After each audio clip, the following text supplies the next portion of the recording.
Coming to you from Michigan, USA. And listened to by people all over the planet.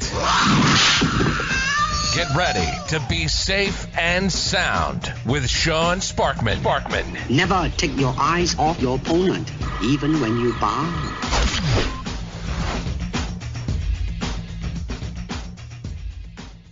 Welcome to the Safe and Sound Podcast. This is your host, Sean Sparkman. I'm very excited to be bringing a unique individual to you today. His name is Ivan Anz. And Ivan has been in Inc. 500 magazine a couple of different times as an Entrepreneur of the Year. And he's one of the founders of a company called Philanthro Investing. And Ivan, thank you very much for being on the show today. No, you're welcome, Sean. Thank you for having me. Can you tell people a little bit about your story and who you are? So I had my first company that was leasing my go-kart to kids of my neighbors. And then, I grew up, and in the time that I was around in my 20s, I got involved. I was a successful entrepreneur, but I was feeling that, this you're running companies and you're building the companies, and then I was feeling like I was just playing money for money. I was actually very deeply involved in buying and selling cars, and I have dealers, and then I started developing a land, and I buying and selling land, and I got involved in the speculative investment world. As I got involved in the speculative investment world, because I was looking at what to do with the money that my companies were producing, I decided to say, okay, I need to invest this money. So I will learn how to trade stocks and Forex and Bitcoin and all of that. And when I was doing that, what happened is that I got very, very frustrated and kind of depressed, because I was feeling that I lost purpose. I was just behind the computer, just buying and trading these numbers in the computer. And then, I started with 30,000, I went from 250,000, and then in 1 week when I want to see that the account was again in 30,000 and then up to 50,000, and I say, oh my gosh, these guys are all day behind the computer just playing with numbers and selling and buying numbers, kind of like that. And I say, this is not life. This is not really kind of investing. This is another job of a guy, working in a computer for the market. Then when I actually got this level of frustrated, I say, you know what? I need to find something that can actually give not only money, which is necessary for the survival in this planet, but also give a feeling of fulfilling, of a heartwarming moments. And that's where I actually say, you know what? I was thinking on this idea. And I have my private neighborhood where I was just buying and selling lots, and I was also feeling money for money. And then this family came to me. It was in my car. And when they are in my car, these two kids behind my, in the seats behind, the back seats, they say, Daddy, we want to live in this neighborhood. We want this lot, how we can build this home here. And, 9-year-old kids, 7-year-old kids. Yeah, so the dad comes down the car, comes out of the car, and then he says, hey, my kids love this, my family loves this, but I don't have $50,000 to buy this lot. And I say, okay, can you access to the credit? Like, can you get the credit on the bank and they give you financing? And then he says, no, really, no, I don't qualify for a loan in the bank, because my credit score is not good. And this was happening in Argentina, where I was born. And the thing is that as soon as he says that, I say, okay, how much you can give us a down payment? And he says, well, I live check by check. I cannot give a down payment. Then when that happens, I say, you know what? Gave me an idea. The lot is yours. How the lot is mine? Yeah, the lot is yours. How much can you put per month, can you pay per month in order to live in this lot, to be your lot? And the guy says, well, I can pay $400 a month, $500 a month. And then I say, that's it, okay, that's yours. You will pay this lot in 10, 12 years, whatever the financing terms come. And then we invited the whole family out of the car, and we prepared and we told them, and we prepared for another day, 2 days after, and they came to the lot, and they planted 2 torches with fire, and we put the fire, and then we cut the green ribbon, and then they planted a tree as a family.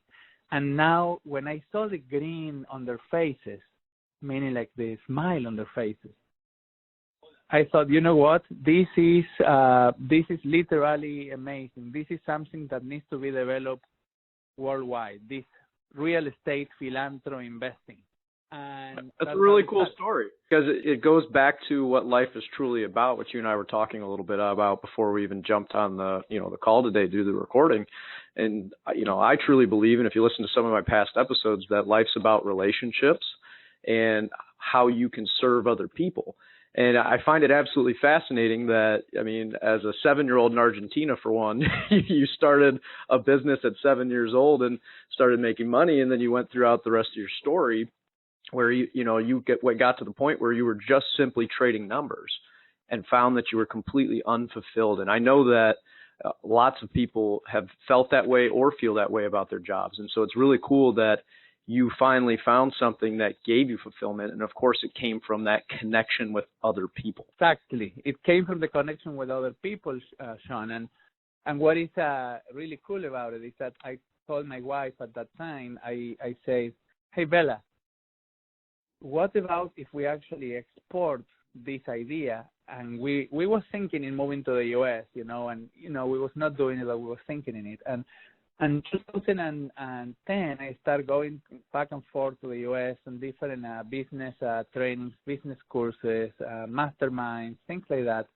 And I decided to create real estate philanthropy investing in the U.S. because I discovered that more than 50% of the U.S. do not qualify for a traditional mortgage.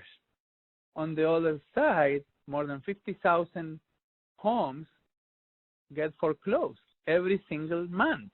So you have 50,000 foreclosures, and you have 50% of people who don't qualify for a traditional mortgage. So you see, there is where you have a problem. And so I needed to start finding out and discovering how to design a business that someone can own, a turnkey business, to actually solve that situation. So I launched the first real estate philanthropy investing company in the world in 2014, and I call it Equity and Help, growing your capital while helping families own their home. Equity and Help. I like the title of the company, but the concept and what you're doing to help not only the people that, like you were saying, need homes and need places to live, and they don't necessarily have the credit to be able to get a mortgage or whatever it is on their own, while at the same time involving business owners or investors or people that have some money that they want to put somewhere to also help other people. I like that. And I like that you use the word philanthro investing. Did you create that word, or where did that come from? Yes. I actually was taking a shower one day, and when you have these shower moments, like these. Oh yeah, the best ideas come in the shower, right? Yeah, exactly. This God revelation, and then God sends me this picture of the future where people were not going to be just throwing money away on things that do not make sense. They were not going to be gambling anymore in 20, 30 years from now. We were not going to have so much casinos and lottery things and all these things that is just gambling. And that was a vision that he sent me. And he gave me this word, philanthro investing. And I say, what are you trying to communicate to me, God, And so exactly what happened to me, that I was depressed by playing with these numbers and throwing money away. And then I discovered that $450 billion every single year are going to the gambling industry. $450 billion. And then 90% of the stock traders, seasoned and new, lose money in the stock market. 90%. That $450 billion number is a huge number that's going to the gambling industry. That is absolutely incredible. I didn't know it was that high. I always knew there was a big number out there, but I didn't know the actual statistic. So it's cool that you're, trying to take some piece of that and change people's mindset. And I know you focus a lot on education and that you provide a lot of educational resources. Why are you focusing on education instead of maybe some other areas that are out there? Because I think that there is 4 different levels of why people do something and why people don't do something, basically. And the first level in the very bottom is that they don't care. That's the first level. You have an employee and he don't want to do something because he don't care. Like he don't care about the company, he don't care about anything, like the person don't care about the humanity or whatever, so he don't care. And so that people goes to the casino and just throw the money away because they don't care. Then when you come a little bit above that, you have the people that don't want. So they care, but they don't want. And it's in almost everything in life. You can use this knowledge even with your kids. Then above that, now the person cares, the person wants, but now the person don't know. So they don't do it because they don't know. So they want to help the humanity, they want to help the company, but they don't know actually how or even exist a possibility of doing so. And then, now that the person knows how have the kind of the knowledge, the next point is they don't understand. So when you have someone that cares and then wants and then know, and now you give them the education and understand, now the person can communicate with it, it can act, it can go into action and do the thing. So the higher level of operation of living is when your kid, with your employee, everyone actually care, want, know, understand, and go into action in that thing. Yeah, that makes a lot of sense. I like the way you break it down into the 4 different levels, because you get the I don't care and then the I want. Once you're past those, that's where, like what you're doing, the education comes in. One of the reasons that this show exists is to get people like you that are out there educating and understanding and serving people to help them get that understanding and the knowledge in that next level so that they can do the things like what you're talking about doing. Exactly, Sean. So the main thing here why we are educating is because, first of all, you need to know, let's say, I believe that 97% of the humanity, or let's be more conservative, 80% of the humanity is good intention people. Is good intention people that really care about others, that really want the humanity to thrive, that really wants this planet to actually be a planet that multiple generations can actually enjoy, not just us, but the next generations to come. And as even you have the Asian culture that believes that, this is just one lifetime and they will live more than one life. And so you have all of these, the care for the humanity and for the planet is there in 80% of the people. They want to help? Yes, they want. Okay, so now they don't know that Philanthro investing and that the Philanthro investor concept exists. Who is a Philanthro investor? A Philanthro investor is someone who invests their money and or time to promote human welfare while earning a financial return. And it's a combination of the 2 words, philanthropy and investing. Because not all the people is ready to do philanthropy and donate millions and billions of dollars as Bill Gates or Warren Buffett and the billionaires do. But most of the people that have some money set aside, that has some savings, they know that it's better than that money to be invested in a smart way than to be sitting in a bank account producing almost nothing. So what they are missing is a technology, a way to actually put that money to work in the way that helps the humanity improve while it's making a financial return. So that's what Philanthro investors brings about with multiple industries and multiple companies, that allow Philanthro investors to grow their capital while they are helping others. I absolutely love the concept. And along the way to coming up with that concept, obviously you had a long path. I mean, you started 7 years old with your own business, and you've had multiple businesses throughout then, and you still do today. So along that way, I know that you've had some kind of failures. Everybody does. And the reason I bring that up is every episode I always ask my guests, what's something that you failed at in life? And it doesn't have to be related to business. It's whatever you're willing to share. But the reason I ask the question is because failure is very important to me, because I believe that failure is something that you have to do as a person, and it's going to happen to you no matter what. It's about how do you handle that failure and use it to grow and then give back even more once you've done it. So what's something that you failed at, Ivan? So one thing I will say that comes to mind is the trial and error that it took to actually go to the point where I have the clarity of the vision of where I'm going. So I needed to have a lot of trial and error in two different areas. One, clarifying the purpose, clarifying the vision of the company. So to actually get it to the point of the real creation that I am trying to produce for this planet.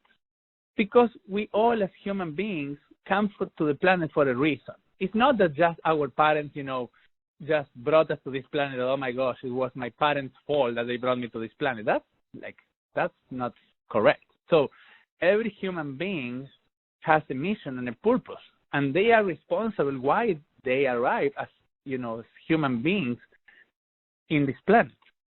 So I believe that all of us has a responsibility and a purpose and a mission that to find out, to discover, and that's actually one of the trial and errors that took me a while, and I was frustrated many times, and it was just conversations with myself and with others and until I discovered that vision, which is actually the vision for Philanthro investors, and that vision itself that I want to actually share with you is imagine if we have the possibility of having a planet that can be totally reinvented, and we had the opportunity to create the ideal planet, what that will be, because we have put in a lot of energy, Sean, we're putting a lot of energy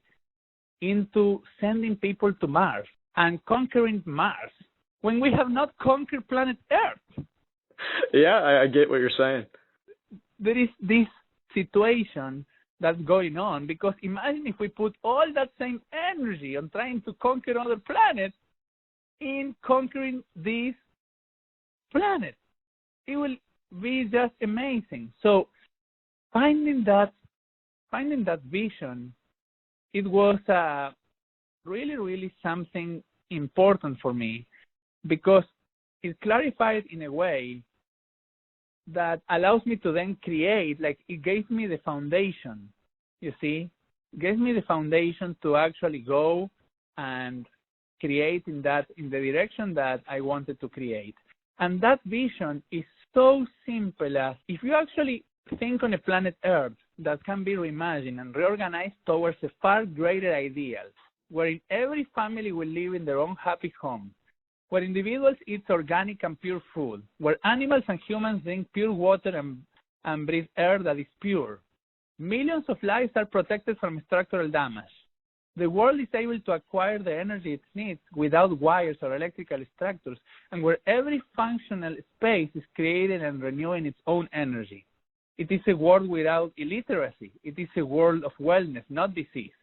A world where individual talent is recognized and developed. A world in which true financial freedom is brought about with knowledge, engagement, fulfillment, and high purpose, not just money for money. See?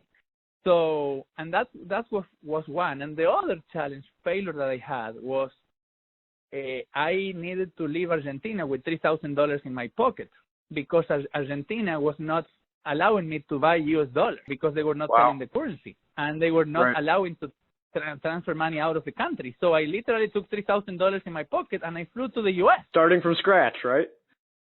Exactly. And that was 2014. Yeah, that's amazing. One of my favorite stories is from one of my favorite guys that I listen to. His name's Tony Robbins. I'm sure you've heard of him. I love all of his stuff, the positivity, the gratitude. It just plays right into, serving other people. But I love his story of like, he literally gave away his last $10 bill. He gave it away to somebody else, not knowing where he was going to get any money from. And it was just that giving attitude. And, I just love stories like that. And a story like yours, like, you came to the country with $3,000 and now you've been able to build a business and, help other people and serve other people. And it's all through that attitude and what you're doing in that service, which is, amazing. That's beautiful. Yes, it's totally correct, my friend. And, there is a discovery also that happened recently, actually, that says that by measuring hormones and mind activity, researchers have proven that being helpful to others releases dopamine, which is the feel-good chemical in our brain. Yes, and lights up the same part of the brain as receiving rewards or experiencing pleasure. Yeah, hey, I was listening to a Tony Robbins book the other day, and I think I mentioned this on another past episode before, but I'm not going to get the exact details right, but Tony was talking about a study that was done by a university where they were giving things away to people. So like, for example, the study group had the ability to give something to like a friend or a family member or to buy something for themselves. And then they were measuring the happiness. So like if you bought something for yourself, they would measure that happiness through, their study questions and whatnot. And then you would go out and buy something and give it to a friend or a family member. And then you would go out in the last one and buy something and give it to a total stranger. And when they measured those different happiness levels, and this is where I don't remember the exact length of time, but it was something along the lines of you buy something for yourself and it makes you happy for like a day or less. And then if you buy something for a friend or a family member, it would make you happy for like a couple of days. And then the one that was absolutely amazing to me, because you'd think it would be the friend or family member that made you the happiest, was actually when you'd buy something for a complete stranger, the happiness would last 10 times longer or something along those lines. It was like 2 or 3 weeks is what the happiness would last in comparison to buying something for yourself or for a friend or a family member. Exactly. Wow. That's amazing. That's really, really amazing. And that's exactly why Philanthro investing is so important, because it allows the capitalist to say, hey, wait a minute, why I want all this money just for myself? What's the purpose of just having, $100,000 convert into $120,000 the next day and be $150 the next day or whatever, behind the numbers in a computer, or even gambling that money and throwing it away just to have a game to play, and while you're drinking some alcohol and whatever.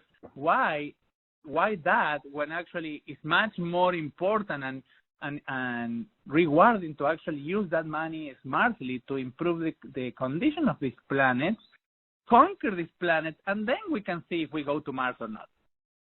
Yeah, I think that's interesting that you brought up the Mars versus here thing, because you do focus on some educational spots like land, water, air, and food, which I know you've been mentioning, because we haven't conquered the planet, and we do have these issues all across the planet of, do we have the land that we need, pure water? There's tons of pure water issues, and of course, that comes to the food and the air as well. So, what really brought that around? I kind of have an idea of, you got that vision and it brought you to seeing that there were these issues, but how are you guys tackling these issues, and really what is driving you to focus on those on top of, your real estate investing that you're doing?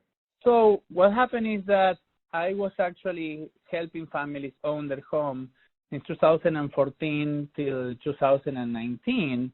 And then I had this idea that Philanthro investing was now ready. It was another shower moment, the shower moment that I told you before. Yeah. So it was a shower moment. So the shower moment was actually related to now that Philanthro investors needed to go to a different industry to help different areas. I discovered some very cool facts, and that facts are that 6,000 kids actually die every day, single day in the world because of water-related diseases. 6,000 children? 6,000 children a day, yes, because of water-related diseases. It's a lot. And you can actually research that more. 80% of the water in the planet Earth released untreated. And the water infrastructure is crumbling across the humanity. And so you see that when you go to these hotels and they say don't use the water of the, the system, like when you go to the bathroom, to wash your teeth, don't even, because they leave another bottle there for you to wash your teeth. You know what I'm talking about? Yeah. I know exactly what you're talking about. Where some places that you go in countries and different areas where you can't use the actual water for any type of drinking or putting inside your body, only for like a shower. That's why they give you the water bottle. Is that what you're talking about? Yes, exactly. Yes. So imagine that they say that, but then the water in the shower that you are taking is going through your, it's touching your skin. The skin is actually cells. The cells of the skin are actually absorbing some of that water and taking it inside the body. The same thing happens when you actually put a cream in some part of the skin in order to heal something that is inside the body. You see what I mean? Yeah. So there is this water huge crisis worldwide. And then another data I discovered was only 8% of places on Earth have good air quality. 8%. Only 8% have good air quality across the planet. Yes. You right now, Wow. You are in your iPhone. You can actually go and say, you are in your iPhone or whatever, or you can Google it and say, hey, Siri, what's my air quality right now? Give me my air quality. And then Siri will tell you the air quality index of where you are. Or you can ask Siri, what is the air quality in New York? What is the air quality in every city that you want? And most of the cities of the world are already tracking this through the Apple network. And so you can actually see it. But it's a true fact. So 8% of the cities of the world have good air quality, meaning that it's below, I will say, below 20, like below 20 in the air quality index. Yes. That's incredible. Yes. And on the other side, you have 1 billion people that is suffering from a hunger in the world or for bad. And there is another billion people that is not eating good quality food. Like the food is messed up in the planet. Like just let's confront it. Let's be real. Like that's a whole nother subject, but I agree with you 100%.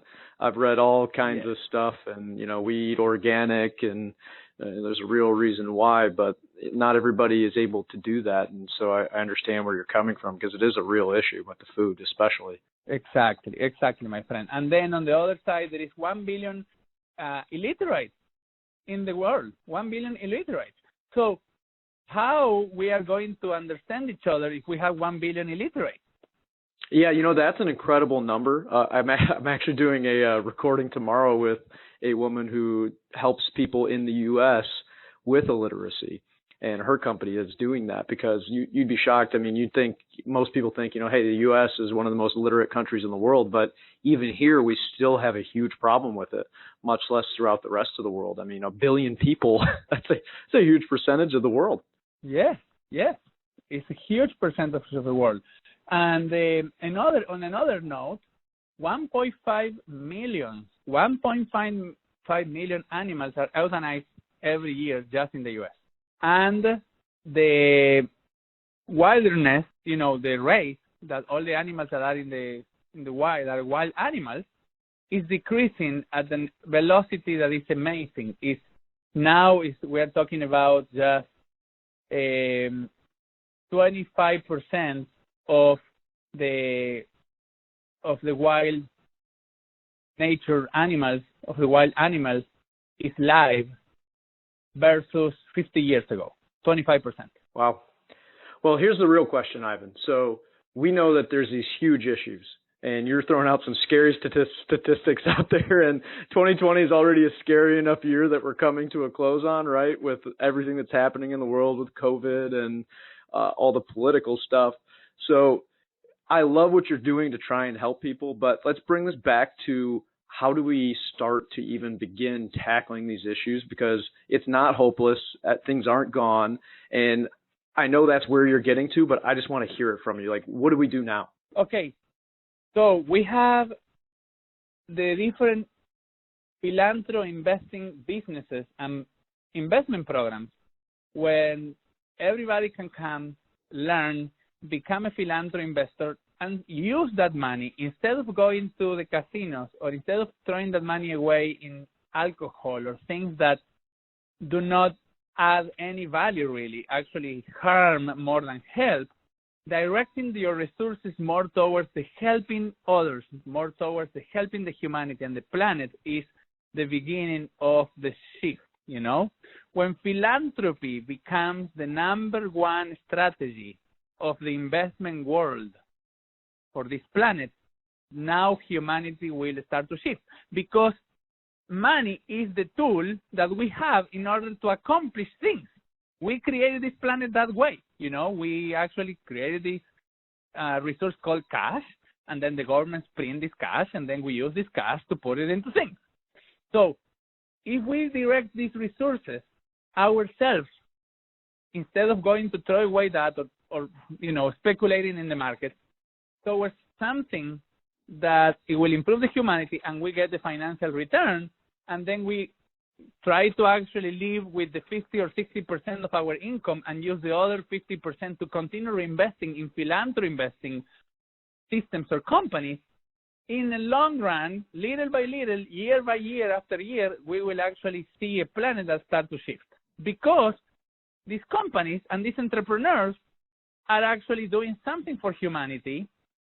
And so we are all supporting each other, directing the money correctly, and then getting a financial return. That's being a Philanthro investor, and also getting the heartwarming moments, because these companies, one of the things that they do is that they share with the Philanthro investor the creation that the Philanthro investor is doing with his money, what is happening with his money, what effect he's creating. He learns about it. He receives pictures about it. And that's the important part. I absolutely love it. And basically what you're getting down to is using your money that you have to not only better your life, but better the lives of those around you, just that giving back. And it's not always money. Like, money is always an important factor, but it can be your time as well, right? And just giving as much as you possibly can, because we are a community. And like you said at the beginning, you didn't find fulfillment in your life until you started connecting with other people and directing your businesses to serving other people. So it's just about maintaining those connections. And it's kind of funny, and I don't know how much of this you experience, but I've experienced it, where we have all this social media technology nowadays, right? We have the ability to communicate via Zoom, via the phone, like we're doing right now, or whatever. There's so many ways to talk to other people, but at the same time, so many people just feel disconnected, because it's not the same as having that connection with other people that you get from service. So I just want, like, when people are looking at what you're doing and what everybody's doing out there, just like get back to the heart of like gratitude, grateful that we have what we have, and how can we share it with others, right? Yes, you're totally right on that. And that's the whole purpose of Philanthro investing. And I am inviting everyone to come to philanthroinvestors.com, contact us. You can actually learn, get a book, one of the Philanthro Investor Series book, learn more about it. We are going to be launching courses, Philanthro Investor courses, pretty soon, and that's where we're going, and we're here for you, my friend. I'm glad you brought that up. For anybody that is looking to find more about Philanthro Investors, like you said, go to philanthroinvestors.com. We'll also have a link in the show notes if you just want to go down there and click on it as well. As we wrap this up, though, Ivan, I just have a couple more quick questions for you that I always ask my guests. I think they're very interesting. The one is, what are you curious about? I am curious about what others feel that they can do for others, and what others feel they can do for the planet. and helping that feeling become a reality. Love it. Last question. Is there anything that I should have asked you that I didn't think to ask?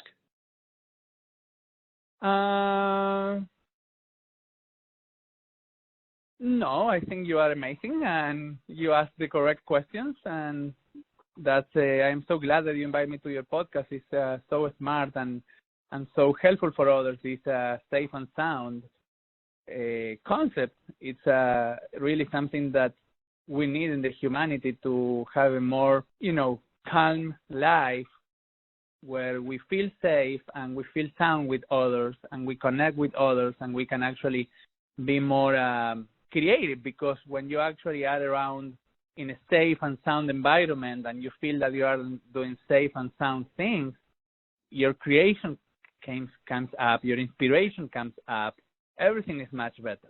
So thank you for doing that, Sean. Thank you, Ivan. You actually explained that very well. And thank you very much for being on the show today. I really appreciate your time, and I absolutely love what you're doing out there. And for those of you that are listening, thank you again for listening to another episode of the Safe and Sound podcast. As Ivan was just saying, we're here to help you build a safe and sound lifestyle. And Ivan, I don't know if I mentioned this to you, but some of you that have listened to a couple other shows, you know that I'm a martial artist, and a lot of that safe and sound might not sound like it comes from the martial arts thinking, but it does. And so when I say safe and sound lifestyle, what I'm talking about is kind of what Ivan said. It's about a foundation. And to relate it back to like martial arts, that foundation is having that skill set of self-defense and self-improvement so that you can be safe and sound, which allows you to go out and take risks and go out and be creative, like Ivan was saying. So everybody that's listening, we're trying to bring people to you from all different walks of life that are trying to serve and trying to help you. So thanks again for listening today, and thanks again for being on the show, Ivan. Thanks for listening to Safe and Sound Radio with Sean Sparkman. Sean Sparkman. If you have questions or would like to suggest a topic for future shows, contact Sean at 313-246-9278 or visit the website at www.safeandsoundretirement.net. That's www.safeandsoundretirement.net. I must leave.